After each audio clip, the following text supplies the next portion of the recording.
tiadanya simpati dan empati sesama muslim. Bukan hanya sekedar mukmin, apalagi kepada mukmin. Kalau sesama muslim sudah tidak ada, apalagi sesama mukmin. Kenapa demikian? Karena banyak kita dapatkan hari ini seorang muslim tak lagi mau memiliki perhatian kepada muslim yang lain. Oh, tetanggaku miskin, itu urusan dia. Kenapa dia malas bekerja?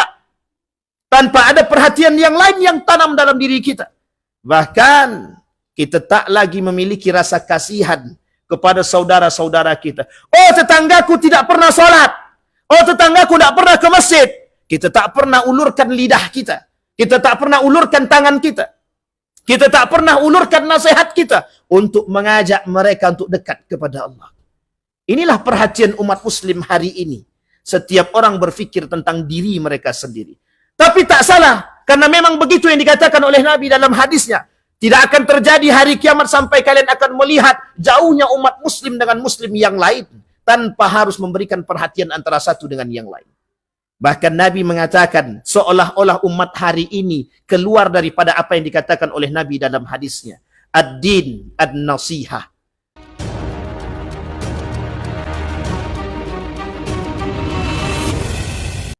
Ittaqullaha haqqa tuqatih wa la tamutunna illa wa antum muslimun.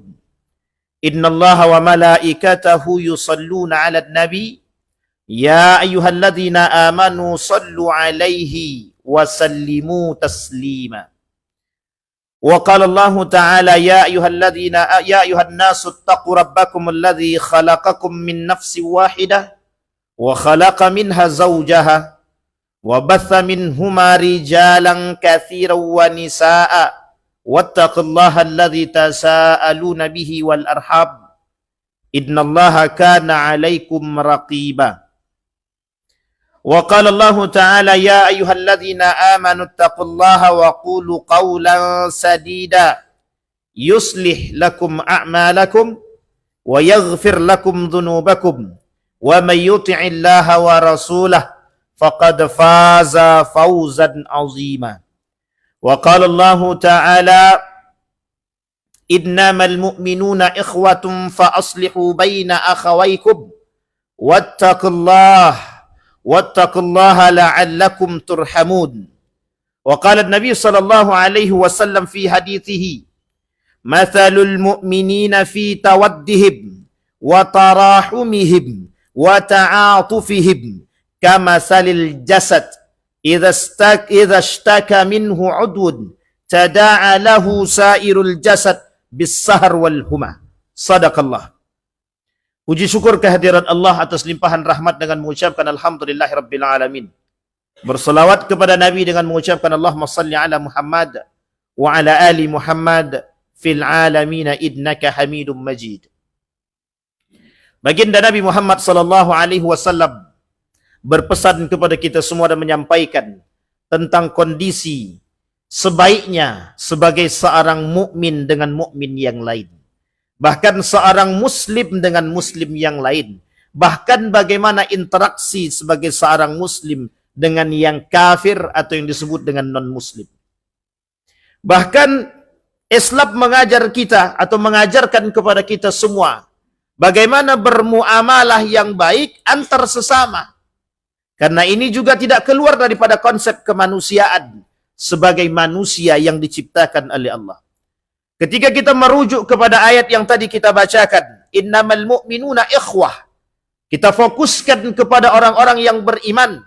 Allah kata sesungguhnya orang-orang yang beriman itu bersaudara. Ikhwah.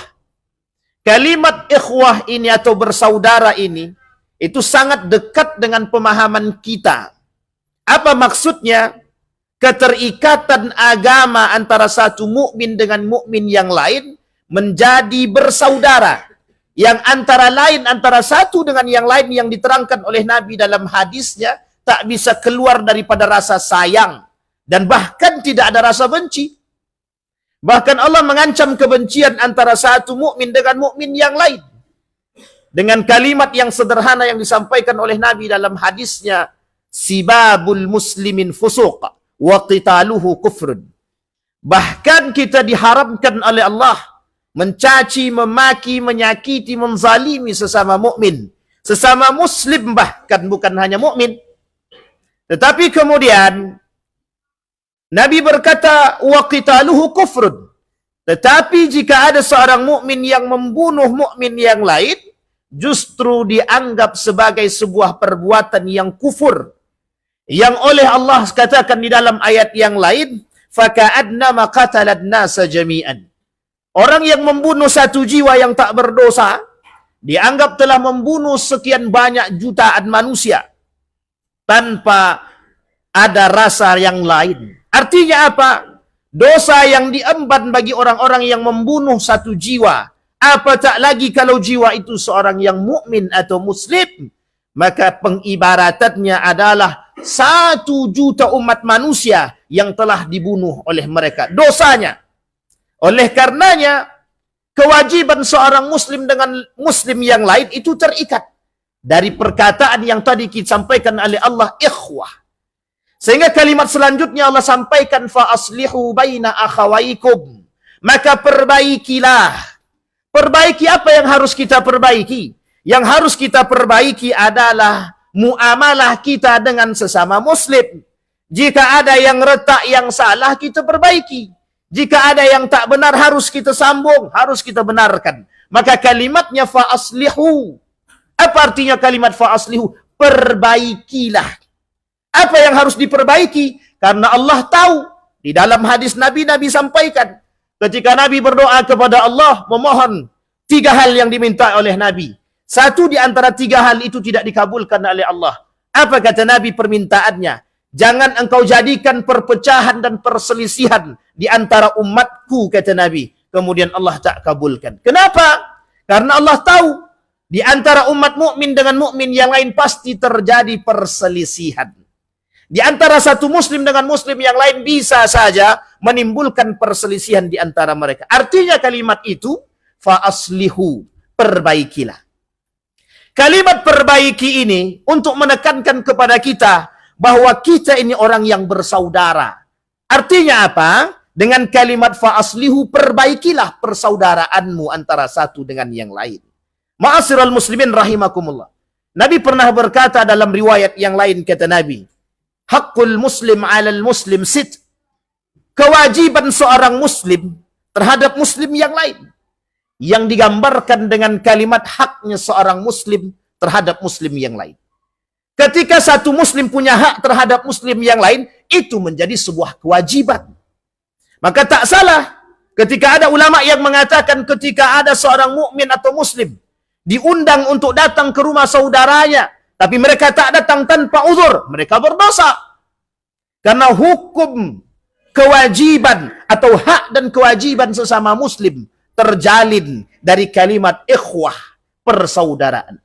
Yang uniknya lagi, terjadi di kalangan umat muslim hari ini rasa cuek yang sangat mendalam terhadap umat muslim itu sendiri. Bahkan apa yang terjadi di antara umat mukmin dan muslim saling tidak memperhatikan antara satu dengan yang lain. Jika ada saudara dia bermaksiat, kata muslim yang lain, urusan mereka, urusanku. Bahkan yang paling berbahaya lagi, ada muslim-muslim yang lain tak mengerti, tak sadar kalau tetangga dia sesama muslim telah meninggal berhari-hari pun kita tak sadar. Itu karena apa? Karena terputusnya silaturahim kita. Karena rasa cuek yang mendalam yang dimiliki oleh umat muslim yang lain. Bahkan Nabi berkata, wa idza stansahaka fansah. Jika kalian membutuhkan nasihat, atau jika saudaramu minta nasihat kepadamu, berikan. Jangan engkau tak mau memberikan nasihat. Karena kewajiban seorang muslim terhadap muslim yang lain adalah memberikan nasihat. Apalagi perhatian khusus. Memang harus begitu, iya. Karena itu menjadi sebuah kewajiban. Maka tak salah ketika Allah mengatakan, ketika Nabi mengatakan di dalam hadisnya, permisalan seorang yang beriman, mathalul mu'min fi tawaddihim, rasa cinta mereka, rasa kasih sayang mereka, wa ta'atufihim kamasalil jasad. Orang-orang beriman itu seperti satu bagian tubuh. Jika tangan kanan yang sakit, tangan kiri pasti merasakan sakit. Tapi uniknya, Ketika ada seorang mukmin yang dicela, yang dicaci dan dimaki, hari ini umat muslim tak merasa sakit. Bahkan ketika baginda Nabi Muhammad SAW dicaci, dimaki, dihina, tak ada satupun yang merasa sakit. Itu uniknya umat muslim hari ini. Artinya apa? Rasa simpati dan empati yang tertanam dalam diri kita, yang selayaknya menjadi akhlak kemanusiaan, yang harusnya ada dalam diri setiap umat manusia, hilang sedikit demi sedikit dari diri mereka. Bahkan Nabi kata, wayabqal khusalah. Artinya apa? Ketika akhlak sudah tak ada lagi dalam diri seseorang, maka akan tercipta karakter-karakter yang buruk dalam diri seseorang. Apa salah satu contoh karakter yang buruk tersebut? Tiadanya simpati dan empati sesama muslim. Bukan hanya sekedar mukmin. Apalagi kepada mukmin, kalau sesama muslim sudah tidak ada, apalagi sesama mukmin. Kenapa demikian?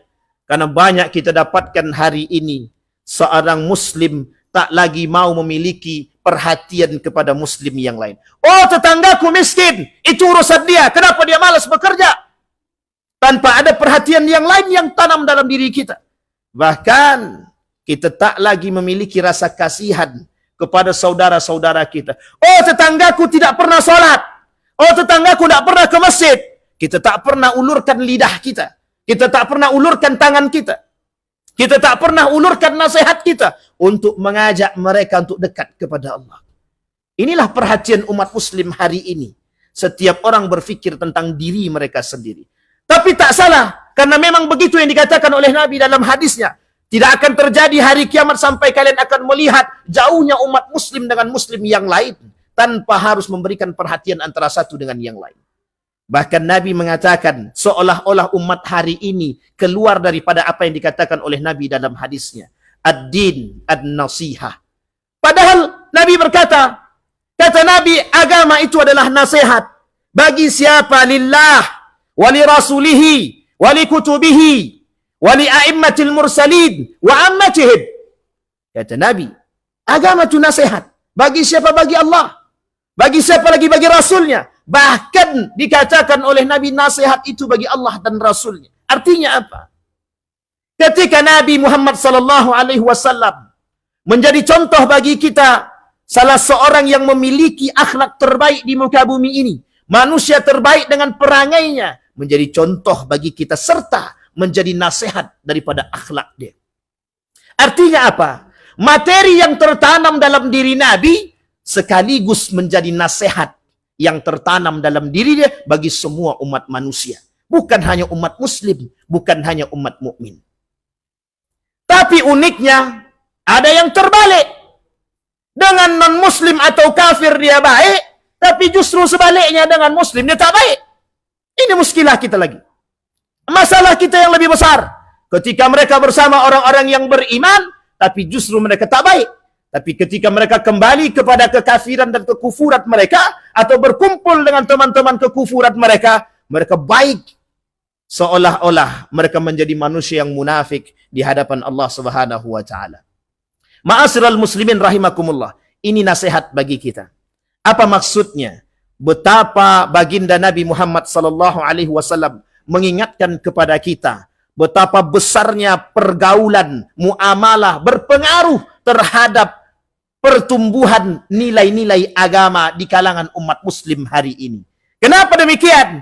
Karena semakin tinggi orang berilmu, seharusnya semakin berakhlak, semakin baik perangainya, semakin cinta terhadap sesama muslim. Bahkan dikatakan oleh Nabi dalam riwayat yang lain, kata Nabi, 3 yang menyebabkan orang mendapatkan halawatul iman. Orang yang menjadikan Allah dan Rasulnya yang paling ia cintai. Yang kedua, dia mencintai saudara dia sesama muslim dan mukmin. Artinya apa?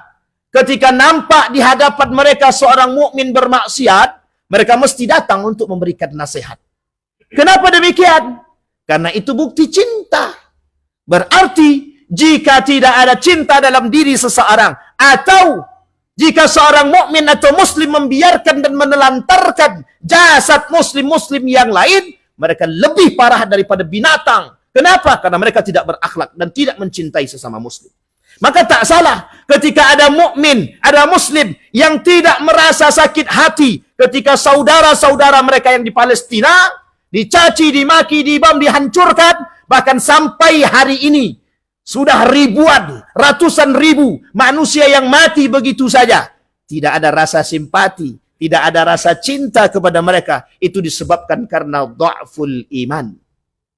Iman yang lemah di dalam diri setiap umat muslim. Apa sebab? Karena mereka cinta terhadap dunia.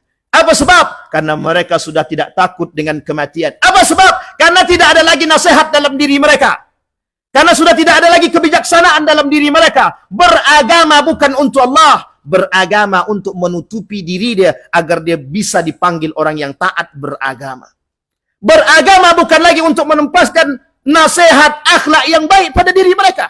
Tapi justru melahirkan akhlak-akhlak yang mazmumah. Bayangkan satu kondisi yang sangat-sangat miris hari ini kita temukan. Ada mayat yang kita temukan berhari-hari, bahkan ditutupi hanya karena untuk sesuatu, hanya karena mungkin ketidakterlibatan, atau hanya karena rasa malu dan gengsi. Apakah ini yang dikatakan seorang yang beriman? Mana rasa cinta kita kepada saudara kita sesama muslim? Mengapa ada jasad yang tidak kita ketahui? Mengapa ada orang miskin di samping rumah kita tak kenal? Mengapa ada orang-orang yang tidak mampu di samping rumah kita tak sadar? Bahkan kadang-kadang mereka harus mengemis ke sana dan kemari hanya untuk mendapatkan sesuap nasi. Ma'asyiral muslimin rahimakumullah. Perlu kita pahami bahwa persoalan ekonomi mampu menggadaikan akidah. Jika umat muslim hari ini tidak mau mengulurkan tangannya sepanjang mungkin yang tak menjalankan syariat dan nilai-nilai agama, jangan salahkan. Karena memang itu yang akan terjadi. Masih banyak orang-orang yang rela untuk memberikan bantuan kepada mereka dengan syarat kita harus meninggalkan agama dan akidah kita. Maka jangan salah. Ketika banyak kita temukan orang-orang muslim dahulunya mukmin, tapi berubah menjadi tidak mukmin hanya karena ekonomi. Kemana perhatian kita orang-orang yang beriman? Kemana perhatian kita orang-orang yang Islam, yang mengaku beriman kepada Allah, yang mengaku berserah diri kepada Allah? Siapa kita yang mengaku beriman kepada Allah, tapi kita tak mencintai saudara kita? Bahkan Nabi berkata, La yu'minu ahadukum hatta yuhibba li akhihi ma yuhibbu li nafsihi. Tidak beriman seseorang, kata Nabi, sampai dia mencintai saudara dia seperti dia mencintai diri dia sendiri. Hari ini hadis itu tak berlaku. Kenapa tak berlaku? Karena hari ini setiap mukmin mencintai diri mereka dan tak lebih mencintai daripada saudara mereka. Padahal sudah disampaikan oleh Nabi, setiap mukmin dengan mukmin yang lain itu bagaikan satu tubuh. Jika satu yang sakit, maka yang lain akan merasakan sakit. Pertanyaan yang besar bagi diri kita, akankah itu menjadi hadis yang akan selalu kita amalkan, atau hanya sekedar tulisan yang akan tinggal di dalam benak kita? Kita muslim, kita mukmin, sadar kita akan tulisan itu, sadar kita akan hadis tersebut. Tapi mengapa kita tak mengamalkan dan tak menjalankan itu? Inilah kondisi umat muslim hari ini di tengah umat muslim yang lain. Artinya apa? Tersebarnya keislaman seseorang yang begitu besar, tapi uniknya merosotnya akhlak dan antipati dan antisimpati kepada sesama muslim dan mukmin. Tak salah. Karena inilah penyebab kelemahan umat mukmin dan muslim hari ini. Disebabkan karena nafsu mereka, cinta mereka terhadap dunia, cinta mereka terhadap apapun yang mereka miliki, harta dan kekuasaan, sehingga melemahkan iman mereka, sehingga menghilangkan rasa cinta mereka terhadap sesama, dan uniknya lagi, menghilangkan akhlak dalam diri mereka. Ma'asyiral muslimin rahimakumullah. Kesimpulan dari apa yang kita sampaikan, satu hal yang disampaikan oleh baginda Nabi Muhammad SAW dalam hadisnya, kewajiban seorang muslim terhadap muslim yang lain menjadi hak bagi mereka. Artinya apa? Ketika Nabi mengatakan hakul muslim alal muslim sittun, artinya hak tersebut menjadi sebuah kewajiban. Idza laqitahu fasallim alaih. Ketika kau bertemu dengan seorang mukmin, maka berikan salam. Ketika kamu bertemu dengan seorang muslim, maka berikan salam. Kata Nabi dalam riwayat yang lain, yusallimu ala man arafa wa la yusallimu ala man la ya'rif. Kata Nabi, Tidak akan terjadi hari kiamat, kata Nabi, sampai engkau perhatikan seorang mukmin tidak akan memberikan salam kepada orang yang tidak dia kenal, tapi mereka justru akan memberikan salam kepada orang yang mereka kenal. Artinya apa? Mulai merosotnya. Disebabkan karena perkenalan dan persaudaraan, hanya salam diberikan, tapi bukan karena keimanan ataupun akidah yang sama. Yang kedua, wa idza da'aka fa'ajibhu. Jika kalian diundang, diajak untuk bertemu, maka jawab, maka datanglah.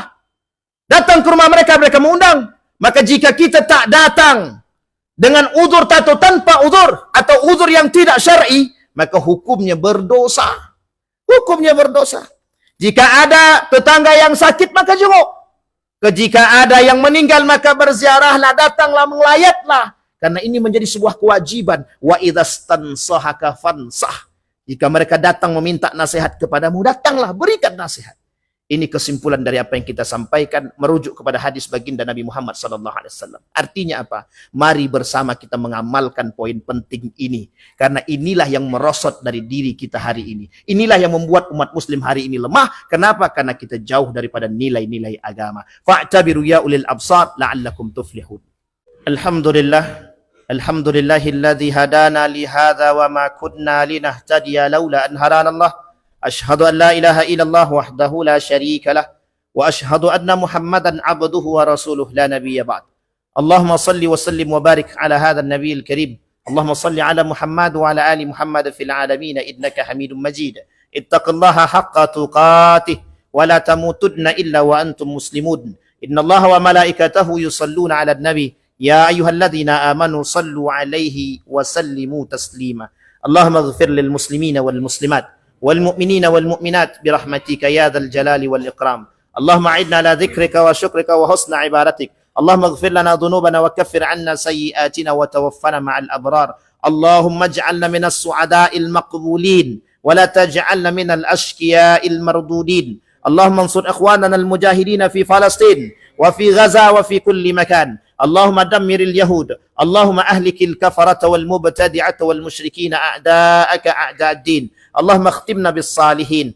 اللهم اختمنا بحسن الخاتمة اللهم إنا نسألك إيمانا كاملا ويقينا صادقا وعملا صالحا مقبولا وتجارة لن تبور ربنا آتنا في الدنيا حسنة وفي الآخرة حسنة وقنا عذاب النار عباد الله إن الله يأمر بالعدل والإحسان وإيتاء ذي القربى وينهى عن الفحشاء والمنكر والبغي يعظكم لعلكم تذكرون أقم الصلاة